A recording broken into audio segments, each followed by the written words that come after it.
Então, irmãos, vamos lá. Nós estamos ganhando acerca de uma palavra que eu julgo ser muito necessária, muito coloquial, para que o povo de Deus aprenda acerca da prática desta palavra que foi instituído no meio do povo de Deus e tomou tantas proporções e tantas controvérsias que hoje, muitas das vezes, já não faz mais sentido quando se fala ou quando se pratica esta palavra que chama-se dízimos e oferta. Nós vimos que isso é um terreno muito delicado e que se começou há muitos anos atrás. E ao longo dos anos, essa palavra foi se distanciando daquilo que seria o propósito ou a vontade de Deus para que o homem pudesse ser conduzido para dentro dessa prática de vida chamado dízimo. E na verdade no início nem tinha essa palavra, No início, como nós vimos na reunião anterior, essa palavra ou essa prática era ceifa. Na reunião passada foi colocado em que o sistema religioso tomou Abraão como sendo o principal dizimista, o primeiro dizimista, e ainda sendo o dizimista fiel, o modelo a qual os homens, as pessoas, a cristandade, o protestantismo, o mundo gospel deveria seguir e tomar como modelo. A palavra nos mostra que Abraão não foi essa figura em que os homens denominam como sendo essa pessoa.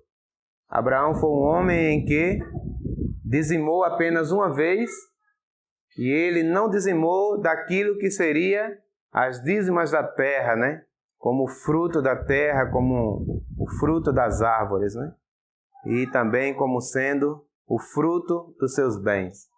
Nós vimos que Abraão, ele dizimou uma só vez e ele dizimou dos despojos que ele angariou na guerra, quando ele foi em busca do resgate do seu sobrinho Ló, que estava cativo por aqueles 5 reis, por aqueles 4 reis, e ele precisou se unir com aqueles 5 reis e partiu em busca desse resgate e venceu aquela guerra e trouxe consigo muitos bens. Ao retornar da guerra, Abraão foi recebido por quem? Pelo rei sacerdote Melquisedeque, onde o acolheu, ofereceu para ele vinho e pão, hospedagem e deu um bom acolhimento naquela vinda cansativa de guerra em que Abraão estava de volta. E Abraão, para retribuir, para ser generoso com esse gesto de Melquisedeque, ele pegou dos despojos ou daquilo que ele conseguiu conquistar na guerra e separou a 10ª parte e entregou para Melquisedeque, onde naquele momento foi caracterizado o primeiro dízimo do povo de Deus ou do povo hebreu ou da pessoa de Abraão, mas que nada tinha a ver com o preceito que a palavra de Deus iria determinar posteriormente como sendo uma lei. Isso, irmãos, foi muito interessante. Nós vemos que, na verdade, a controvérsia dessa palavra foi porque as pessoas não seguiram à risca o que a palavra de Deus vinha ensinando desde o princípio. Então, irmãos, nós sabemos, e um dos argumentos usados nos dias de hoje é que o dízimo, ele é anterior à lei. Muito se é falado acerca do dízimo, é bom que vocês peguem isso, porque dízimos não é só uma questão de você dar ou não dar, mas dízimos é uma questão de você apacentar, cuidar, instruir a vida daqueles que vão vir para servir ao Deus Altíssimo, Então, quando se é usado essa palavra acerca do dízimos, muitas pessoas dizem, tudo bem, nós não devemos praticar aquilo que era da lei, mas o dízimos, ele é anterior à lei. Então esse é um argumento usado nos dias de hoje. O dízimos é anterior à lei. Esse é um forte argumento, um fortíssimo argumento usado para ter um poder de argumentação, inculcando assim na mente dos cristãos a necessidade ou obrigatoriedade dele dizimar. Por quê? Porque o dízimo, ele não faz parte da lei, ele é antes da lei. Então, o que nós não devemos praticar hoje seria o quê? A lei. Então, esse é um dos argumentos que é usado no sistema religioso para fazer com que os cristãos se sintam na obrigatoriedade de dizimar, né? Usando para combater os cristãos não dizimistas que afirmam que não dizimam porque o dízimo é porque o dízimo é lei. Então eles pegam a Bíblia e na verdade está escrito que o dízimo ele é antes da lei. Então o que fazer, né? Se trata de lei e se trata de graça, né? Realmente parece um argumento e tanto. Então, irmãos, vamos pegar do início para desmistificar isso. Quando a gente fala hoje, o que é o dízimo? Aí na nossa mente, né, vem o quê? É 10% do meu salário. Dízimo não tem nada a ver com salário. Até porque, quando o dízimo foi instituído, nem salário existia. Salário é coisa do nosso tempo, é coisa moderna. Salário é um dia desse. Então não existe essa questão de 10% do salário. Dízimo era aquilo que as pessoas produziam no campo, na lavoura, na criação dos animais, né? E iriam ali angariando, ali fazendo parte do seu patrimônio. Chegava o dia específico em que eles pegavam tudo que eles produziram, dividiam em 10 partes, recolhiam 9 para eles e pegavam uma dessas partes e levava para o templo.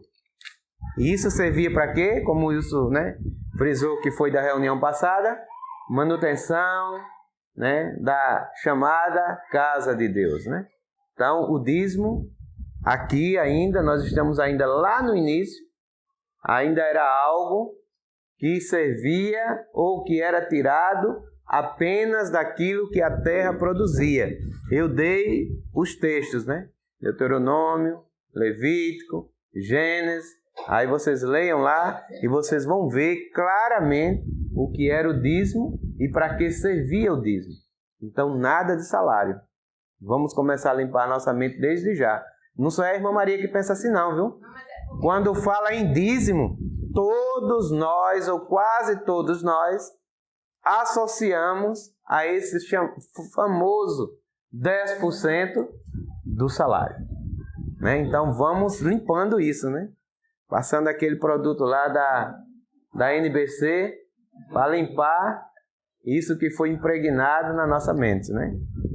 Então, o primeiro argumento que se tem, né, é esse, que o dízimo, né, ele foi antes da lei, né? E isso é feito para persuadir os cristãos a continuarem dizimando e não se tornarem não dizimistas, né? Porque eles não seguem a lei. Realmente parece um argumento e tanto. Outros dizem que dízimos é questão de honra. Mas na Bíblia não tem em lugar nenhum dizendo que dízimo está ligado à honra. Não tem nada a ver com honra. Então é um outro argumento que se é inculcado na mente das pessoas e passa-se de geração em geração e alguém diz porque alguém disse, porque alguém disse, mas não tem um respaldo na Bíblia onde a palavra diz, olhe, se você não dizimar, você não está honrando a Deus. Então não é uma questão de honra. Veja aqui algumas coisas que também são anteriores à lei. Porque se nós dizimarmos porque foi antes da lei, nós temos que também praticar estas coisas que surgiram e foram inseridos no contexto do povo de Deus, dos hebreus, dos israelitas, dos judeus, antes da lei. Então, vamos ver aqui algumas coisas que também foram anteriores à lei. E depois é que foram incorporadas à lei. Mas nem por isso somos obrigados, né, a observá-lo e nem somos ensinados a fazê-las. Então não é porque está na Bíblia que nós vamos fazer de qualquer maneira. Nós temos que observar em que contexto foi inserido isso e para que finalidade isso foi instituído, né? Então, assim como o dízimo que as pessoas trouxeram, arrastando, porque é algo que traz, né, resultado satisfatório para os homens, para as pessoas, isso não foi deixado de lado. Mas aquilo que foi colocado no meio do povo de Deus antes da lei foi deixado. Primeira delas, a distinção entre animais limpos e animais imundos, e a proibição de comer a carne desses últimos, ou seja, dos animais imundos, né? Como está lá em Gênesis 7 e Levítico 1. Isso foi uma das coisas que foi inserido no meio do povo de Deus, tão antigo quanto o dízimo. E por que as pessoas também não conservam essa prática de separar os animais, aquilo que é limpo daquele que é imundo, e comer apenas aqueles que são limpos e não comer aqueles que a Bíblia chama de imundo? Por que isso não foi conservado? E por que o dízimo, que faz parte da mesma época, foi conservado até os dias de hoje? Alguma coisa tem, né?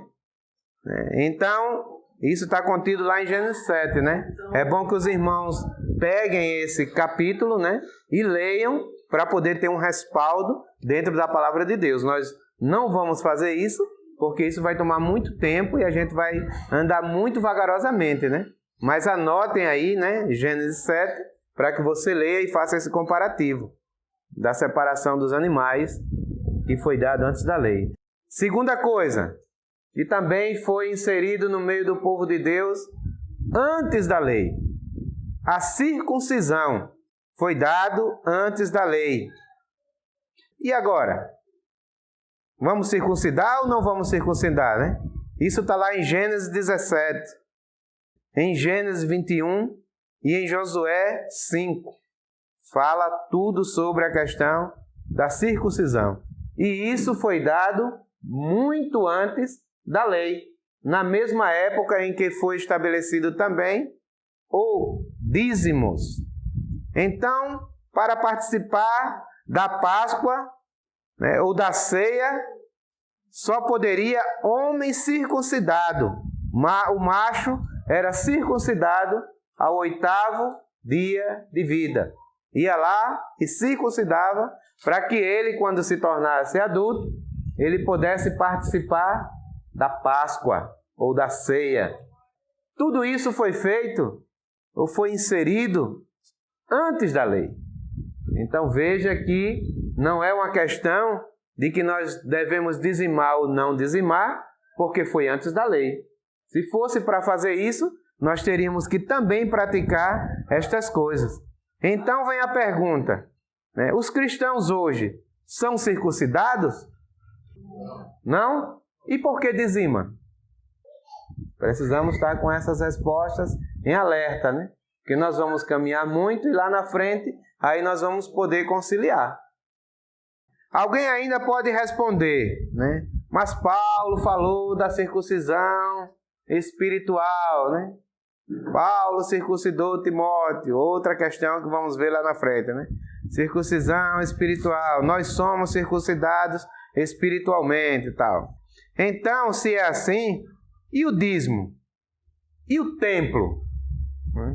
Porque como nós vimos na palavra anterior, o dízimo, e foi até relembrado hoje, para que serve o dízimo? Manutenção do... Mas existe templo hoje?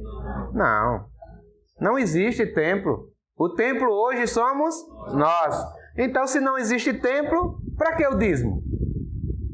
O dízimo é para comprar carros e casas e ter poder, e helicóptero, e mansões, e etc, etc. Porque não existe mais templo. Se não existe mais templo e existe dízimo, o dízimo tem que ser gasto com alguma coisa.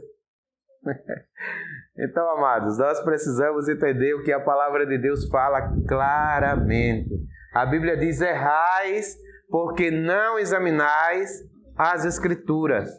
Porque se nós examinarmos as Escrituras, tudo o que nós precisarmos saber acerca do reino de Deus Está claramente, linha após linha, escrito na palavra de Deus. Se chegarmos para o sistema religioso e perguntarmos por que nós não devemos guardar o sábado, ele vai sentar com você e vai dizer uma série de argumentos, muito coerente, muito dentro da palavra, muito autoexplicativo, né? Ele vai explicar com uma explicação plausível, né? E muito organizada e coerente para que você não deva guardar o sábado. Isso qualquer sistema religioso vai tratar isso com você muito claramente. Você vai sair de lá bastante convencido, né? Aí se perguntar, e por que então deve-se dar o dízimo? Aí a história já é diferente. Porque a guarda do sábado, assim como o dízimo, foram também colocadas na mesma época. E por que aboliu o sábado? E por que inseriu o dízimo? Porque o sábado não trazia retorno financeiro, mas o dízimo traz um alto retorno financeiro. Então, irmãos, estas coisas, né, que nós citamos agora, né, foram todas antes da lei. Mas, por exemplo, nem por isso vamos circuncidar os meninos que nascerem no meio do povo de Deus. Sim ou não?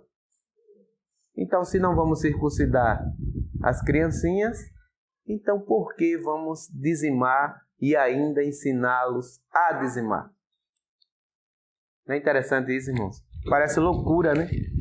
Parece que a gente está falando na contramão, né?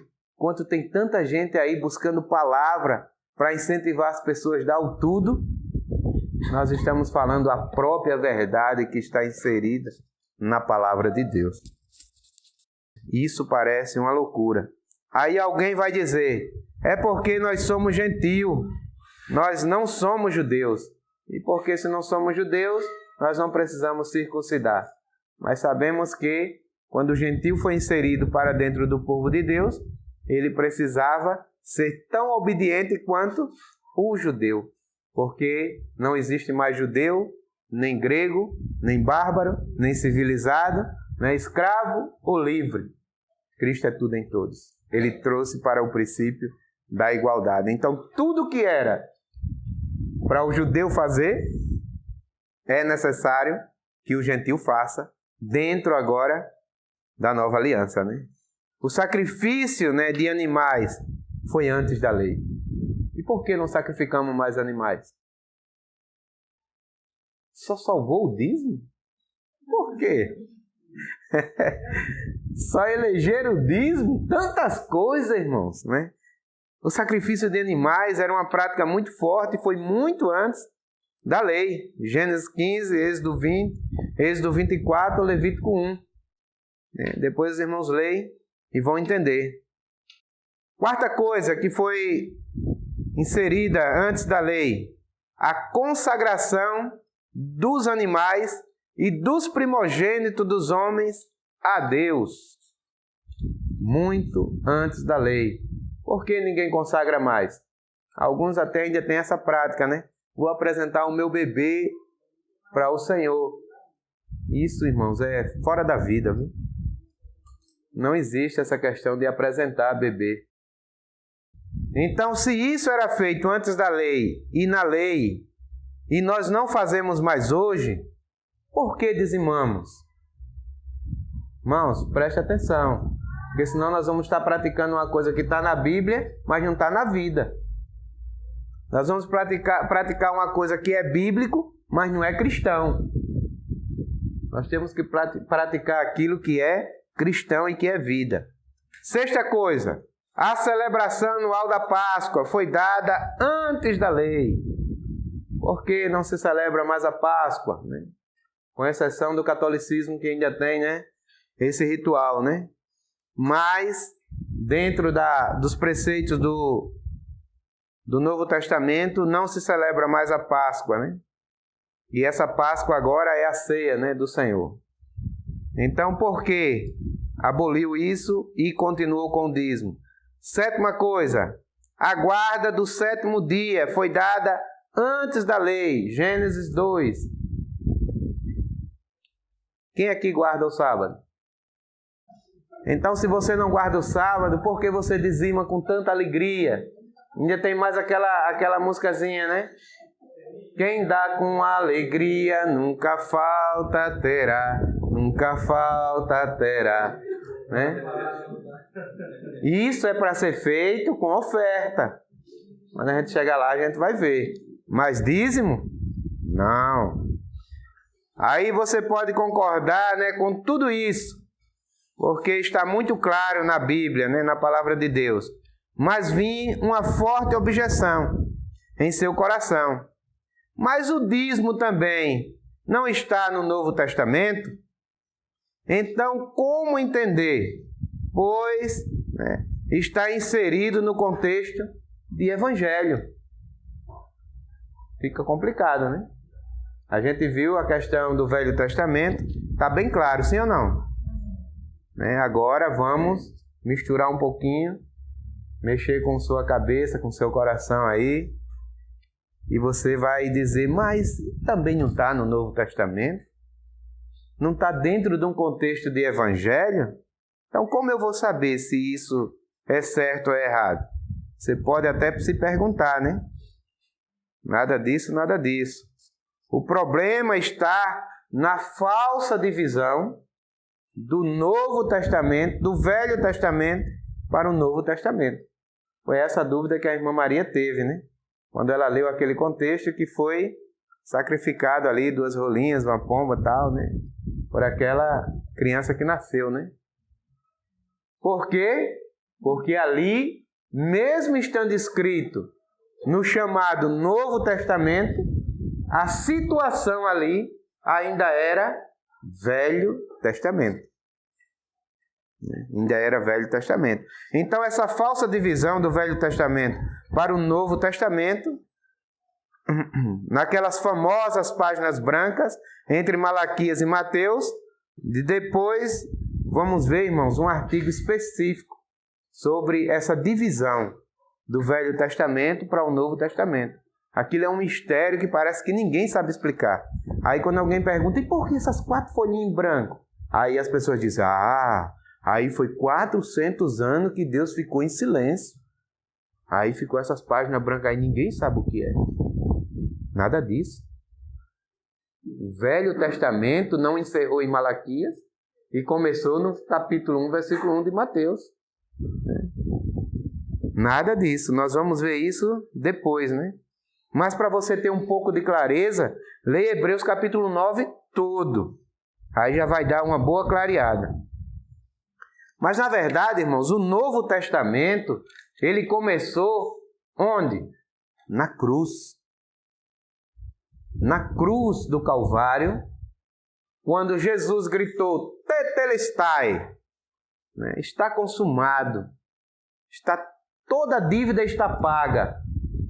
E ali rasgou o quê? O véu do templo. Naquele exato momento, começou o Novo Testamento. Então, a partir dali, acabou o dízimo, acabou o sacrifício de animais, acabou, a lei foi cumprida, né? E a partir dali agora, né? Portanto, né, o Messias veio para cumprir a lei e abolir a mesma. Resumindo, os mandamentos, ou seja, toda a lei, num único mandamento. Que mandamento foi esse? O amor. Amar a Deus, amar o próximo. Amar a Deus, amar o próximo. Então, o que é aquele véu rasgado? É todas essas coisas da lei sendo cumprida e abolida da vida do homem, para que ele possa agora entrar numa nova dimensão, que é a dimensão do amor. A nova aliança com Cristo é o amor. É o amor de Deus dado a nós através de Cristo, que se chama graça. Então, o que é que o sistema religioso faz? Ele volta a costurar aquele véu que foi rasgado. Aí ele faz uma arquinha da aliança, ele faz, né, uma réplicazinha do tabernáculo, faz uma réplicazinha da circuncisão, faz uma réplicazinha disso, daquilo, e leva as pessoas de volta à lei. E como se não bastasse, pega o dízimo e bota como um pedestal no meio do povo, para que todos vivam em torno daquilo ali, com medo do devorador, do cortador, do triturador, do migrador e por aí vai. Né? Isso é costurar o véu que foi rasgado. Então, irmãos, nós precisamos praticar a palavra de Deus dentro daquilo que a palavra de Deus nos ensina. Portanto, o Messias veio para cumprir a lei e abolir e resumir todos esses mandamentos, toda essa lei e tudo isso que foi estabelecido antes da lei, transformar isso em amor. Graça de Deus dada a nós. Em Mateus 23, né, que fala ainda de algumas coisas da lei, é Velho Testamento. Então não adianta, né, citar Mateus 23. Tem muitas coisas da lei, mas ali ainda é Velho Testamento. Então, irmãos, boa parte, Lucas, Mateus, né, boa parte dos evangelhos ainda está inserido no contexto do Velho Testamento. Os irmãos sabiam disso? Né? Em todo momento, irmãos, Jesus aponta para a nova aliança que viria. Ele sempre falava da nova aliança que viria. Ele viveu em função dessa nova aliança, de cumprir tudo aquilo que a lei, né, manipulava, escravizava, pesava sobre as pessoas. A todo tempo ele viveu em torno de cumprir a funcionabilidade de Jesus e do seu ministério, foi cumprir essa lei para que ela pudesse ser abolida das nossas vidas. E ele cumpriu quando ele gritou, bradou na cruz do Calvário, Tetelestai, está consumado. Ali encerrou esse ciclo da lei com todas essas coisas que os homens ainda praticam nos dias de hoje, né? Anulando assim esse sacrifício tão precioso de Cristo na cruz do Calvário. Então, irmão, recapitulando, né? Se não há mais casa para a arca, que é o templo, se não há mais casa para a arca da aliança, por que não existe mais a arca da aliança? A arca da aliança agora é o quê? O que era que representava aquela arca da aliança? Não era o Espírito Santo? Então não existe mais aquela arquinha. Se você chegar em qualquer lugar e ver uma réplicazinha daquela, o povo adorando, dizendo que é santo, dizendo que é isso, que é aquilo, quebra e jogue fora, é indulgência.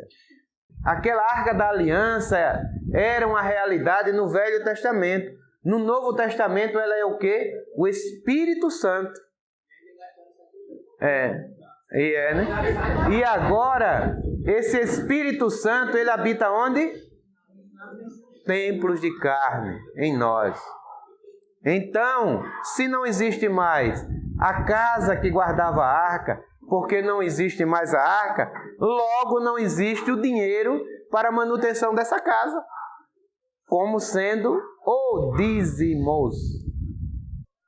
Os judeus, eles sabem disso, e eles são contra o dízimos cristão. Sabe por quê? Os judeus. Por quê? Porque eles sabem que o dízimo é para a manutenção do templo. E para eles não existe o templo. Eles estão aguardando que o templo seja reconstruído. Então, por isso, ele não concorda com o dízimos.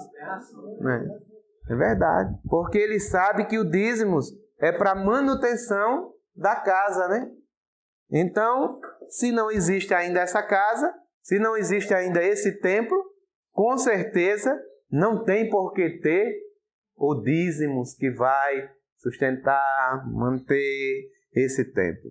Agora, os homens constroem, né, templos luxuosos, aqui chamam de casa de Deus, onde só o ar-condicionado custa mais de 1 milhão, aí tem que manter a estrutura, fazendo com que os irmãos se tornem dizimistas, voltando para a lei e para antes da lei, inculcando na mente dos irmãos de que se eles não derem o dízimo, Na sua casa vai entrar o migrador, o cortador, a maldição e tantas outras coisas, a doença e por aí vai. Os metodistas, né, bem como, né, outros círculos protestantes, assumem que o dízimos é regra da denominação metodista e não do Novo Testamento ou da igreja. Irmãos, que vergonha!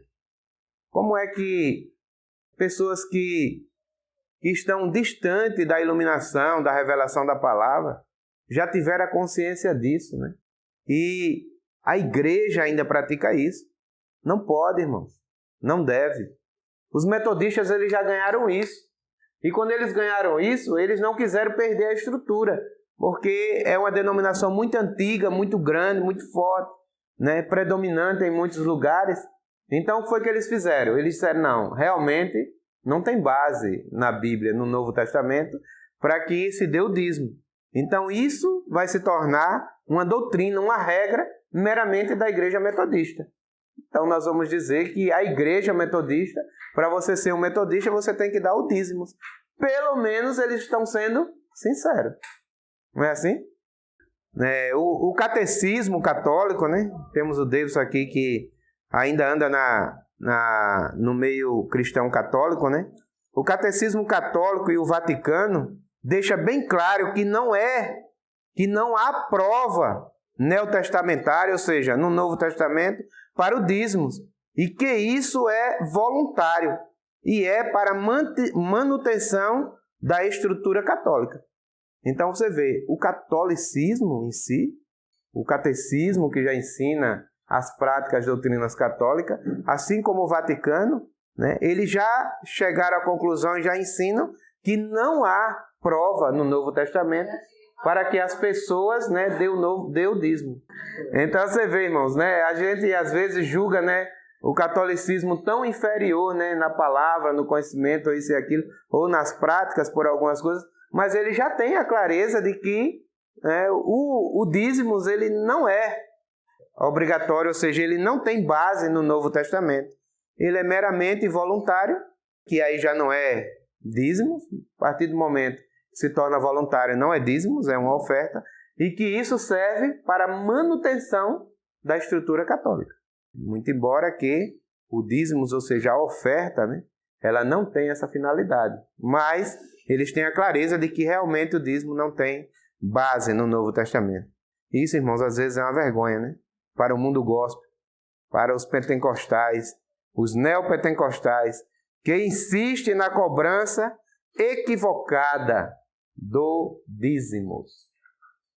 Então, irmãos, vem aquela questão ali, ó. Em teu nome, né, expulsamos demônios. Em teu nome, né, falamos língua, tal. E o Senhor vai dizer o quê? Apartai-vos de mim, porque nunca vos conheci.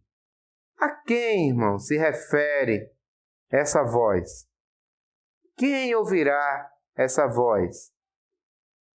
Quem vai ouvir essa voz? Aqueles que estiverem inseridos na prática do sistema religioso, que voltou a costurar o véu e passou para o lado de lá da lei. Sabe por quê? Porque eles não vão conseguir praticar o novo mandamento que Jesus ensinou, que é o do amor. Como é, irmãos, que eu vou ver você, né, passando necessidade, com uma única casa para morar, um salário tão pequeno, e eu vou colocar sobre você um fardo, uma exigência, de você dar aquilo que a palavra de Deus não ensina a dar. Uma sistemática ali, para manter uma estrutura. Então, naquele dia, irmãos, essas mesmas pessoas, elas expulsam demônios, porque elas expulsam pelo nome de Jesus. Então, o poder não está nela, está no nome. Essas mesmas pessoas vão falar em línguas, porque é um dom, e o dom é dado àquele que busca. Essas mesmas pessoas põem a mão em enfermo e são curados, mas naquele dia não vai ser reconhecido pelo Senhor. Por quê? Porque eles não estavam na base desse neotestamento dado por Cristo na cruz do Calvário, quando gritou Tetelestai. Fala isso, não sei se foi verdade ou não, mas hoje no Facebook, aí deu uma foto que diz assim, que Jesus foi de uma você paga o dízimo, Deus tem a obrigação de abençoar. Interessante, né? Mas é falado dessa forma mesmo. Porque isso se chama de retórica, né? O que é a retórica? É aquilo que você fala com peso de convencimento. Então, a retórica é dada pelo sistema religioso dessa forma.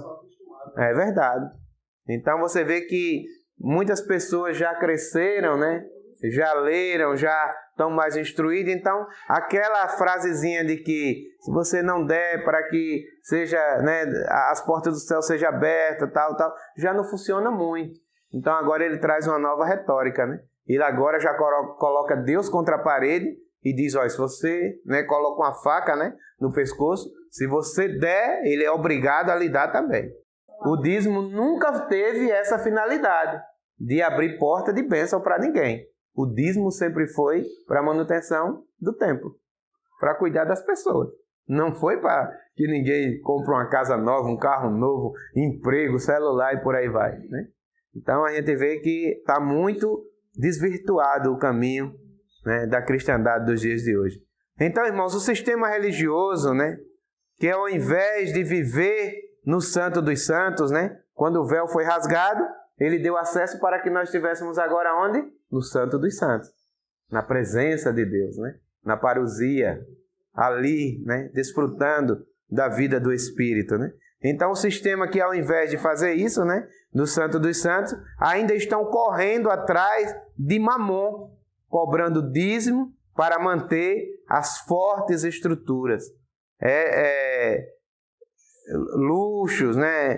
Status, poder e tantas outras coisas. Então, a esses que se envolvem dessa forma, naquele dia vai querer apresentar para o Senhor as obras, né? De expulsar demônio, de curar, de falar em línguas. E o Senhor vai dizer o quê? Eu não vos conheço. Porque todo aquele que tiver uma vida fora, né, desse novo endereço que Cristo estabeleceu para nós, quando rasgou aquele véu que é o Santo dos Santos, ele não vai ser conhecido de Deus.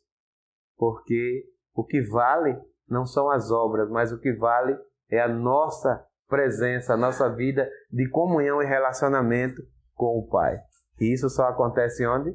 No Santo dos Santos. Como foi dito, né? Mas todos vós, com o rosto descoberto, sinceridade, refletindo como espelho o que? A minha glória?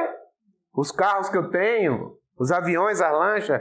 O poder? Não. Refletindo como espelho a glória do Senhor.